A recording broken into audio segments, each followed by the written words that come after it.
가톨릭 마산 2557호에 수록된 사순제 사주일 윤행도 가롤로 신부님의 강론입니다. 사순제 사주일 당달 봉사. 겉으로는 멀쩡하게 눈을 뜨고 있지만 실제로는 앞을 볼 수 없는 눈. 오늘 복음에는 태생소경, 즉 태어나면서부터 시력장애를 가진 사람에 대한 이야기가 나옵니다.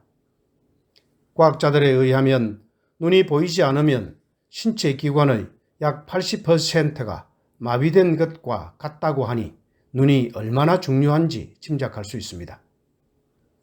얼마 전 상영되었던 올빼미라는 영화에도 시력장애를 가진 침술사에 대한 이야기가 나오는데 그 영화에서 보듯이 시력장애를 가진 사람들의 특징은 눈을 대신할 다른 기능, 즉 청력이나 촉각이 다른 사람들에 비해 매우 예민하다는 것입니다.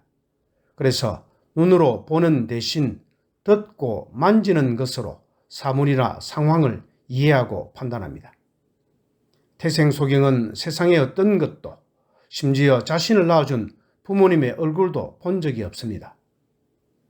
하느님을 믿고 있는 우리들이지만 많은 경우, 아니 거의 대부분 내 안에 계시고 다른 사람 안에 계시는 하느님을 알아보지 못하고 살아갑니다. 그런 의미에서 우리 모두는 영적으로 당달봉사인 셈입니다. 하지만 하느님을 믿고 하느님을 향해 나아가기 위해서는 청력이나 촉각 등 다른 기능으로라도 하느님을 느낄 수 있어야 합니다.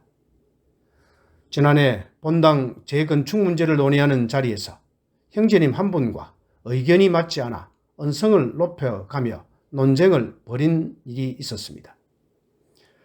저는 나름대로 그분이 제시한 의견에 합당한 설명을 했다고 생각했는데 그분 입장에서는 많이 불편하셨던지 그 후로 주일 미사에조차 나오지 않았습니다. 제가 잘못한 것은 없다고 생각했기에 모른 채 하고 있었습니다.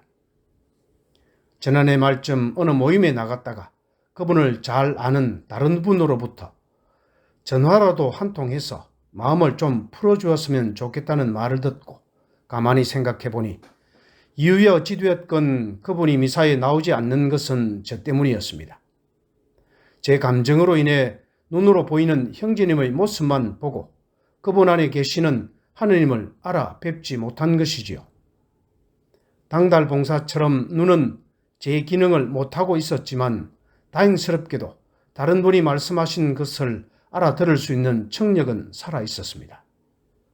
다음 날 작은 선물을 준비해 그분 사무실로 찾아가서 저의 미성숙으로 인해 마음을 불편하게 해드린 것에 진심으로 용서를 청했습니다. 그분도 사무실까지 찾아오게 해서 정말 죄송하다며 고개를 숙였습니다. 며칠 뒤 성탄미사에 자매님과 함께 나오셨는데 저에게는 둘도 없는 성탄 선물이었습니다. 시력장애를 가진 사람은 물론이거니와 멀쩡한 두 눈을 가진 사람이라 하더라도 눈으로 하느님을 뵐 수는 없습니다. 사순시기 동안 행하는 기도와 단식 그리고 자선이 우리의 영을 맑게 하여 육신의 눈으로 뵐 수 없는 하느님을 영적 청력과 촉각으로라도 듣고 느낄 수 있게 이끌어 줄 것입니다. 고맙습니다.